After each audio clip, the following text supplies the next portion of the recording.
Well,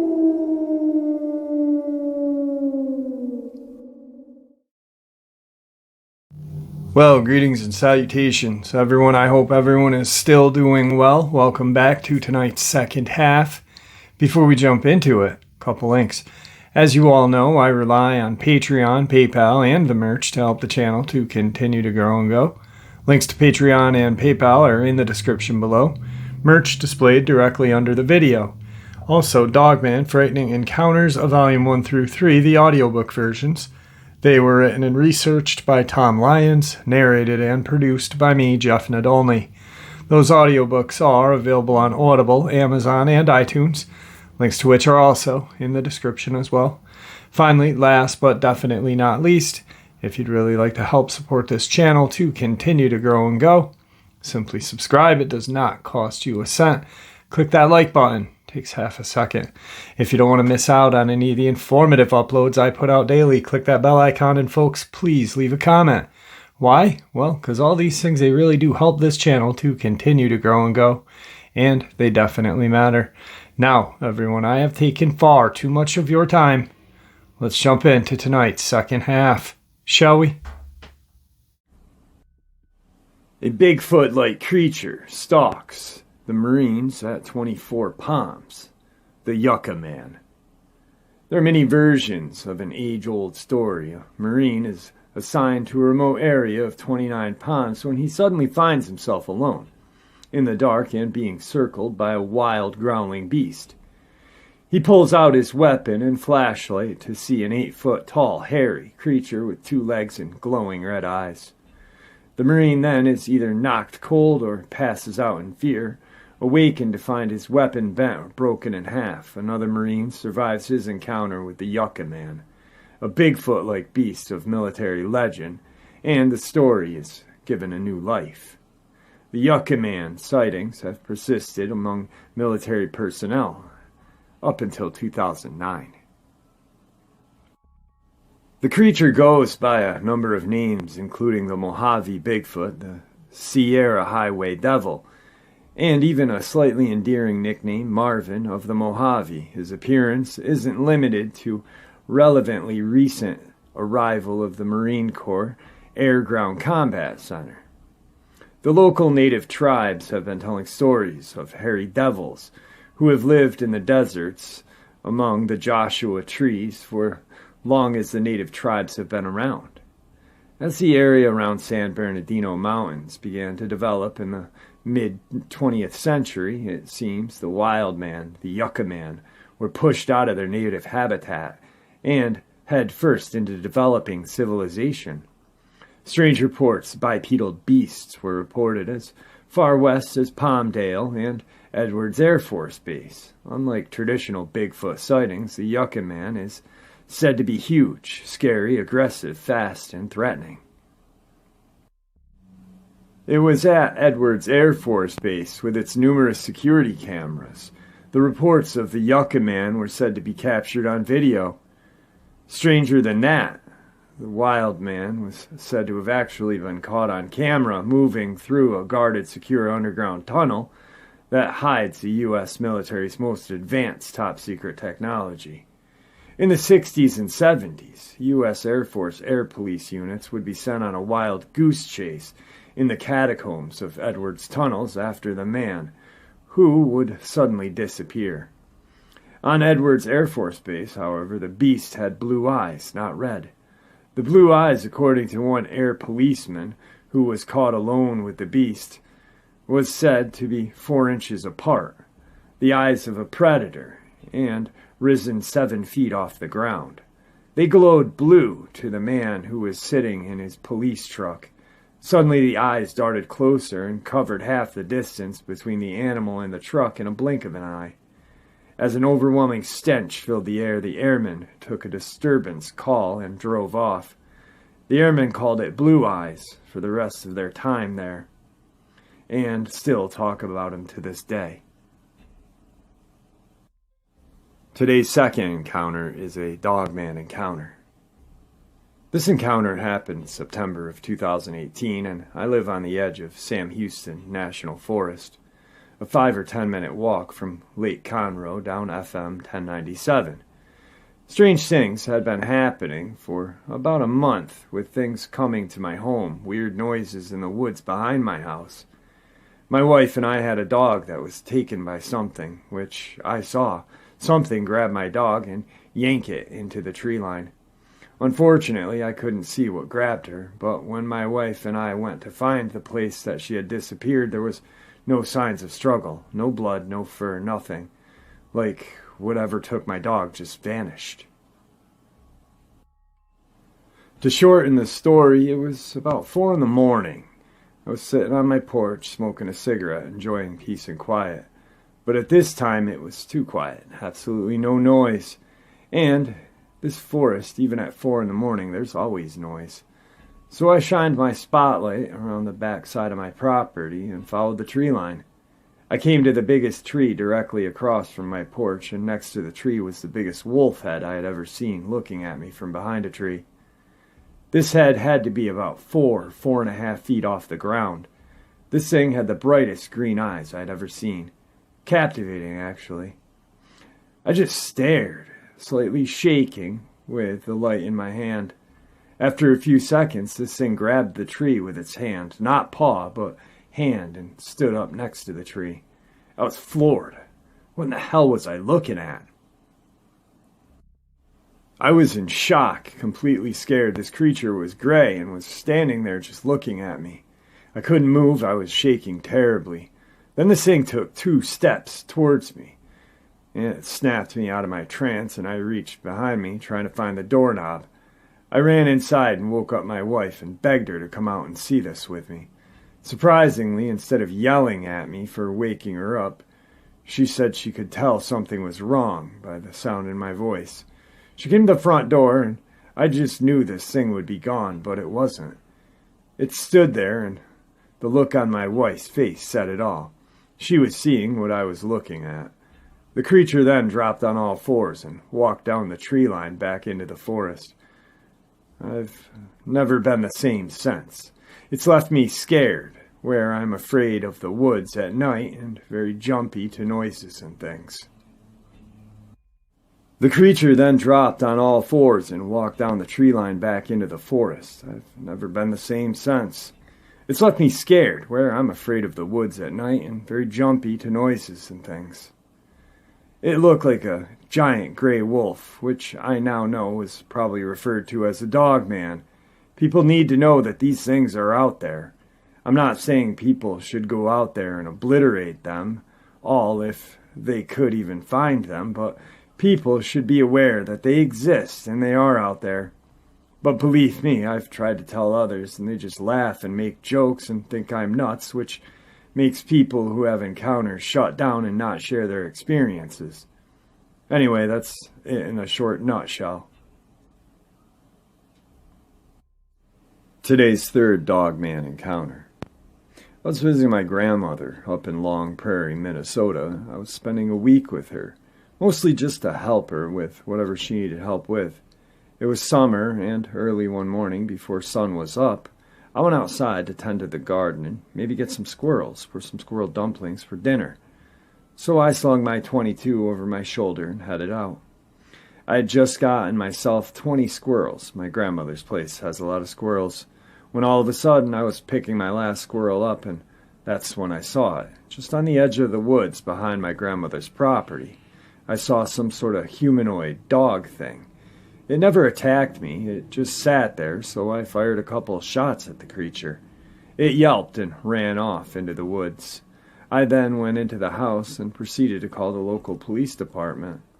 They never found proof of what I saw other than a few paw prints, so they claimed I shot at a wolf. My grandmother was worried and confused by the events taking place, so at dinner she sat me down and asked me about what I saw. I told her the whole story, and strangely enough, she believed me. I showed her where I saw the thing and where it was when it happened. I never saw it again, but I've otherwise gotten over the whole ordeal. Today's fourth part of the upload is some Dogman in ancient script, actually from 800 AD. For centuries now, scholars have puzzled over the chronicon of Danaes of Talamar, a leader of the Syrian Jacobites.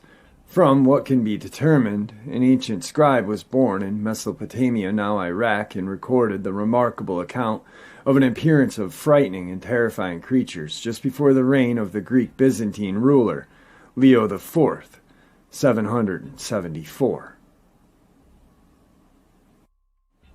This is what was written. They fled from no man, and indeed killed many people. They were like wolves, but their faces were small and long, and they had great ears.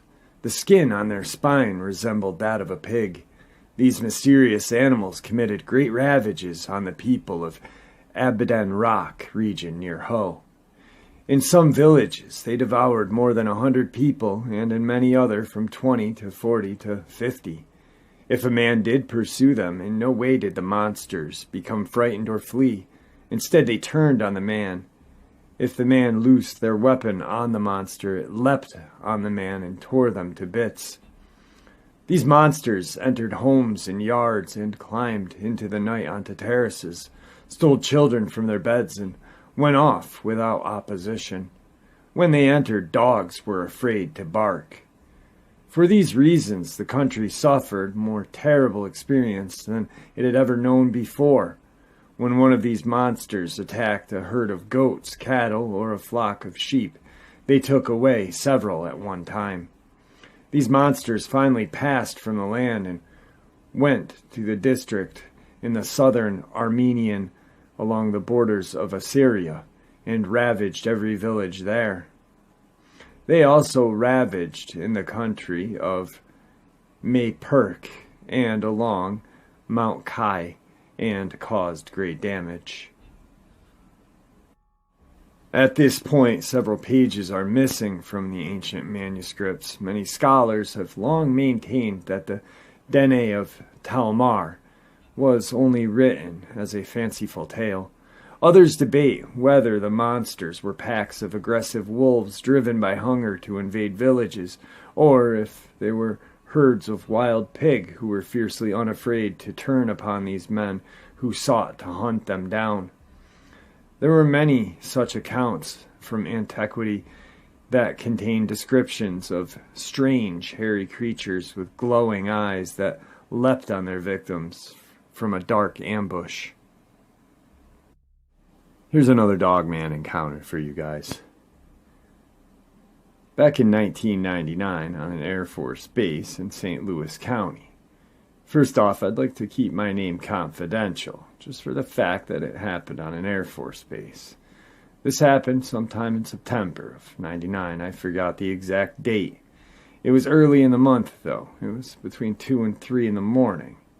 I was a security force airman, working third shift on base patrol. Mind you, this is an Air National Guard base that I worked on, full-time. It's on the north side of Duluth, Minnesota, next to the International Airport. North to northeast is nothing but large wooded area. Forest areas. Third shift on the base was pretty boring, 10 p.m. to 6 a.m., and us full-timers worked a skeleton crew, usually only 5 or 6 of us on the third shift. I was in a patrol truck doing my usual rounds, checking doors and fence lines. Late at night on the north side of the base was usually creepy enough when patrolling by yourself. Anyway, I'm driving down the road, driving towards our baseball field, when my headlights catch a pair of eyes reflecting back at me. They were almost eye level with me, and I was sitting in an F-150. Around this time, a few of the guys had been seeing this huge buck around the property, like a 16-pointer or something around that size. I was about 80 yards or so when I saw these eyes reflecting back at me. So I'm thinking, this is the big buck, and I'm gonna see it. So I hit the gas and start speeding towards the field. This is where it all happened so fast, and it's also hard to explain. There's a little slope behind the field. It slopes down probably 12 to 15 feet into brush line. The brush went about 30 feet and then turned into thick tree line. The brush is probably armpit high on me, and pretty tough to traverse through, being so thick. As I turned onto the baseball field and turned the truck toward the thing, I just caught the rear end of the thing leaping down into the slope below the line of sight of my headlights. The thing was no more than 20 feet ahead of me when it leapt. All I got a look at was the back end of the thing, and it was huge. The best I can do to describe to say that it was a wolf dog-like in nature. It had a long tail longer than 2 feet. The hind legs looked exactly like a dog's, same with the back paws. The paws were huge. They were bigger than my hands for sure. The fur, or hair, was wavy yet matted and thick. It was blondish and very light brown. I didn't notice any gray in it, but this all happened within 2 to 3 seconds. I sat in my patrol truck for a couple of seconds, confused and thinking, I know what I saw, but it couldn't have been what I saw. So I hopped out with my flashlight and my M16 and walked to the edge of the slope. All I heard was this thing running through the woods in front of me, heading in a northwest direction, and this thing sounded like a moose charging through the trees. It made a lot of noise. That's when I started getting real scared and thinking, if this is some sort of wolf or whatever it could be, my M16 isn't going to do a thing to this animal. So I jumped back into my patrol truck as fast as I could and headed back to SF headquarters. I never told any of the other members about this for fear of ridicule or being called crazy. There's no way I misidentified this thing. I'm a trained observer, an avid hunter, and have worked with animal rehabilitation with the Minnesota DNR in the past. I know my animals and in the North Woods extremely well. I saw exactly what I saw, and that was the back end of a large wolf dog thing that basically had its eyes level with mine while I was in a patrol truck. The back end was definitely much larger than any of the largest deer or black bear I've seen. The point I remember the clearest was its tail and back paws, as well as the texture and color of the hair/fur. Let's do a little Sasquatch on some military bases now. The Bigfoot phenomenon has grown to quite the bizarre feature in the world of the weird. These massive hairy creatures have been spotted all over the world in places where they should have no business, such as England, and in literally every state in the United States, including, yes, even Hawaii. These beasts are sighted in both remote areas and even in relatively urban locales. And it has all proven to be quite a mystery as to just what is going on. Among the various other unlikely places one would expect to find a Bigfoot is on military bases. Yet there has been a surprisingly large number of reports from such locales. And here are a few. Several encounters with large, hairy humanoids running around on military installations come from the 70s. And one notable and very dramatic one occurred in Fort Lewis, United States Army military installation in the state of Washington, which lies sprawled out right against a rather untamed wilderness. In 78, a very strange sighting was made on the base grounds by a soldier named Edwin Goudet, who at the time was on his way back from training exercises one evening along with some platoon mates. The truck they were in allegedly and suddenly stopped without warning, sputtering to a halt at around 8 at night, and could not be restarted, prompting the others to venture back to base on foot. When Goudet had been the one to sign out the truck that day, he stayed behind alone to keep an eye on the vehicle till it could be towed away in the morning. As he sat there by himself in the dark, surrounded by the spooky sounds of the nighttime forest, a little after midnight, Goudet's attention was allegedly drawn to a massive figure sulking about and looming near a stand of trees around 300 meters away. As he stared, he could make out that whatever it was very tall and broad. and covered with what looked like hair all over its body, and rather eerily possessing eyes that seemed to glint or glow. The figure was described as swinging its body sideways and staring directly at the lone frightened witness. Things got rather harrowing when this hulking brute began to break out into a run directly towards Goudet, who would describe the following dramatic events. The thing started running towards me, so I shouted a halt 3 times, asking the thing to stop and identify itself. As it wouldn't reply, I made my first shot in the air, and then I shot at him, or it. I don't know what to call it. The hairy thing grabbed its chest and emitted a loud moan, stopped, and then ran to its right, disappearing in the forest. Goudet was left there, shaking and terrified, yet out there alone in the night, surrounded by darkened trees and with no way out except on foot. He decided to lock himself in the truck, although he was well aware that this would be little protection from that enormous beast, which was probably none too happy of having to been shot. There would be no sleep for Goudet that night, and when the tow truck arrived at 6 in the morning, he was still there, wide-eyed and clutching his weapon. When Goudet told the truck driver mechanic what transpired that previous evening, they were skeptical, went out to where the thing had been standing, and much to their surprise, found very large footprints pressed into the ground by something massive and heavy. Even more surprising was blood found on the ground, which was assumed to have been from that wounded monster. This is where the story even gets more bizarre.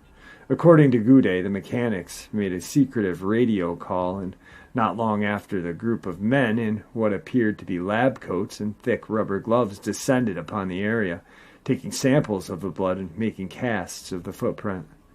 The whole time, Goudet claims that he was not allowed to speak to anybody at all, and that he was kept to the side, away from what was going on.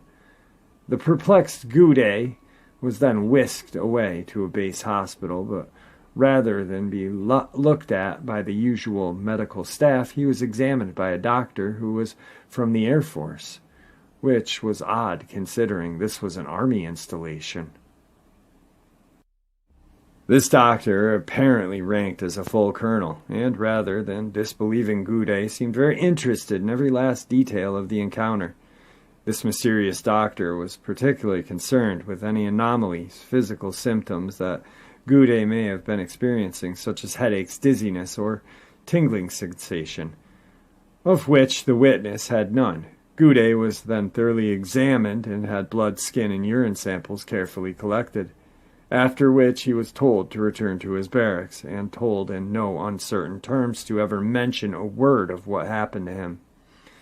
This all gets even more far out when Goudet was apparently later approached by a hospital worker by the name of El Robles, who seemed to come to him secretly and allegedly said, "I, together with 2 other guys, had to analyze the blood samples taken from the ground, and we know you are the soldier involved because it was stated in such a report. And you know, it's crazy, but what the hell was it you shot out there? When we examined the blood samples, we found 3 weird things. The blood contained human blood cells, animal blood cells, and chlorophyll. Man, that's incredible. What the hell was that?" Goudet stayed true to his orders not to tell anyone, and declined to explain anything to Robles. The whole thing would have likely been forgotten and swept under the carpet forever, if it wasn't a chance meeting of Goudet made by a paranormal researcher from Puerto Rico named Jorge Martin many years later, as the witness was vacationing in Cabo Rojo with his wife, and it was there that Goudet would relay the whole outlandish tale to Martin, and the story would finally come out. Through interviews with various military personnel at California's Edward Air Force Base, who spoke under the condition of anonymity, Investigators were able to piece together a very bizarre story of a desert Bigfoot haunting the locale for years. One of the men interviewed was a lieutenant in charge of security in the sector of Edwards Air Force Base near Rogers Dry Lake, who was on that base from 72 to 75. The unnamed lieutenant informed the investigator that the base's security force spent a lot of time using armed sentinels, motion sensing equipment, and starlight scopes on the lookout for trespassers wandering into the area, especially curiosity seekers who were interested in all the UFO conspiracies that had orbited Edwards Air Force Base for years. One evening, the witness claimed that there was a perimeter breach, and the guard who had detected it cryptically described the intruder as a very tall man, but not a real man. When the lieutenant went to talk to the guard, he saw the thing, whatever it was. This is how the scene unfolds. Through the starlight scope, he could clearly see that this was not a man. It was a very tall, hair-covered, ape-like man walking through the desert. He said the animal appeared to be looking at the desert floor in search of something. The animal is about 500 yards distance, but the scope was very powerful in the tripod mount, so it could be clearly observed. Both men continued to observe the animal as it wandered around almost aimlessly. He then reported to his superiors of the activity and was told to keep the animal in sight. This was no problem as the animal remained in that area. About 5 minutes later, a helicopter was heard approaching the area. Then it was seen coming in fast from the east. They continued to observe the animal, which continued its activity. The helicopter came over a rock pile, then the animal spooked. It looked at the helicopter, turned, and ran like a deer. Around the rock pile and out of sight. A full search of the area offered up no trace of where the strange trespasser had gone, and the whole thing was reported to superiors the following day. It was then that the lieutenant was apparently told about these creatures were sporadically spotted on the base, and he was told to continue to keep an eye on the situation. Over the next few years, he would report spotting this creature several more times, and then even claimed that they had captured on surveillance video footage, although this evidence is unfortunately, or perhaps conveniently, classified. He was then moved away from the base, and that was that. A second officer, a major serving at the base from 70 to 78, was interviewed, and he too had his own odd stories to tell. This witness not only confirmed the previous report, but also claimed that the things were known to prowl about in the various subterranean tunnels said to fan out in the depths of the base. This also was confirmed, that the Sasquatch had been filmed on surveillance cameras numerous times, but that these were also top secret. A third soldier interviewed was described as a security grunt, who claimed to have witnessed these Bigfoot several times through night vision starlight scopes. This soldier states that he had seen a couple of Sasquatches that stood over 10 feet high, had seen obvious females, one with a young one walking with her, and once saw a group of 5 Sasquatches walking together, all over 6 feet tall, with the tallest about 8 feet. They were fully hair-covered except the palms of their hands, the base of their feet, and their face. He said their faces resembled an ape, with very small eyes, a flat nose, and ape-like lips. The arms were very long and slung down to their knees. He said their feet were just like ours, but without an arch, as they had tracked them through the desert several times.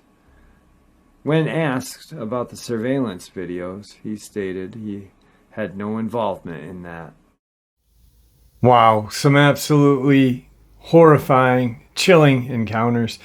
tonight's bonus upload is going to be one that goes along with this, but really kind of opens the floodgates on just how dangerous and, I guess, tactical and uncaring these creatures really are. Guys, your support is what makes this channel so special. It is truly appreciated. Thank you for helping make this channel continue to grow and go. It is amazing. Everyone, please stay safe, happy, healthy, and ever vigilant. Keeping an eye on your children, your pets, your family, friends. These creatures are out there. They are real.